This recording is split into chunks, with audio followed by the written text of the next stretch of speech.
விழுப்புரம் அருகே உள்ள கல்பட்டு பெரும்பாக்கத்தில் செயல்படும் அரசு நேரடி கொள்முதல் நிலையத்தில் கனமழையால் நெல் மூட்டைகள் மழையால் சேதமடைந்துள்ளன. அது குறித்த தகவல்களை தருகிறார் செய்தியாளர் காமராஜ். விவரங்களை அறியலாம்.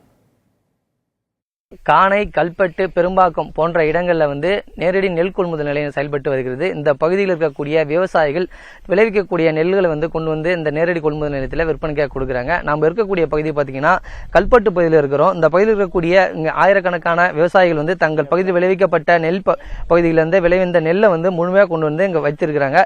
கடந்த 25 நாட்களுக்கு மேலாக நெல் கொள்முதல் செய்யாதனால பெரும்பாலும் பாதிக்கப்பட்டிருக்காங்க. அது மட்டும் இல்லாமல் நேற்றைய தினம் விழுப்புரம் மாவட்டத்தில் 1 மணி நேரத்திற்கு மேலாக அதிக அளவு கனமழை பெய்ததன் காரணமாக தார்பாய்கள் பிடித்துக் கொண்டு இந்த பகுதியில் இருக்கக்கூடிய நெல் முழுமையாக நனைந்திருக்கிறது. இதனால் விவசாயிகள் பெரும்பாலும் பாதிப்படைந்திருக்கிறாங்க. இந்த பகுதியில் நீங்க பாத்தீங்கன்னா கல்பட்டுல மட்டுமே ஒரு 1000 மூட்டைகள் அளவிற்கான நெல் மூட்டைகள் இருக்கக்கூடிய சூழல் இருக்கிறது.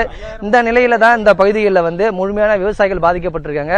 இந்த தார்பாய்கள் மூடாமல் இருக்கக்கூடிய நெல்லே பார்த்தீங்கன்னா ஒரு 1000 மூட்டை, அது மட்டும் இல்லாமல் தார்பாய்கள் போட்டு மூடப்பட்டு இருக்கக்கூடிய மூட்டைகள் ஒரு 5000 மூட்டைகள் இருக்கிறது.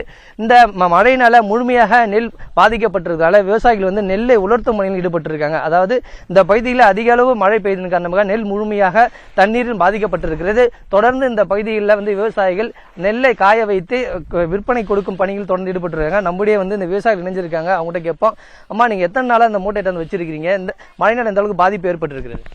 அடுத்து 30 நாள் மேல ஆச்சு சார். பதிவு பண்ண மாட்டாங்க சார். இன்னும் பதிவு பண்ணல. லோடு ஏற்றன்னு சொல்றாங்க. நிறைய பதிவு பண்ணது இருக்குது, பண்ண முடியாதுன்னு சொல்றாங்க சார். என் நெல் பூரா நாசமாகுது. நாடியே மழை பெஞ்சு நேற்று மழை பெஞ்சு வேணா போச்சு நெல். மழையில எந்த அளவுக்கு பாதிக்கப்பட்டிருக்கு? தண்ணியில் நினைஞ்சிருக்கா? நைட்டு மழை பெஞ்சதுல மண்ணி தண்ணி எங்க பள்ளம் நடுதோ பள்ளத்தில் நம்ப தண்ணி நனைஞ்சு போச்சு. நிறைய பேர் கொஞ்சம் ஒரு 500 மூட்டைக்கு மேல 1000 மூட்டைக்கு மேல நெல் ஈரமாகி போச்சு. இன்னும் பிரிச்சவங்க நிறைய பேர் இருக்காங்க, பிரிக்காதவங்களும் நிறைய பேர் இருக்காங்க. பிரிச்சு பார்த்தா தான் தெரியும். கல்பட்டு பகுதியில் இருக்கக்கூடிய நேரடி கொள்முதல் நிலையத்தில் முழுமையாக நெல்லை கொள்முதல் செய்வதால் விவசாயிகள் பெரும் பாதிப்பு செஞ்சிருக்காங்க. இந்த மழை திடீர் மழையினால விவசாயிகள் பாதிப்பு ஏற்படுத்தியிருக்கிறது. ஒளிப்பதிவாளர் சீமானுடன் காமராஜ்.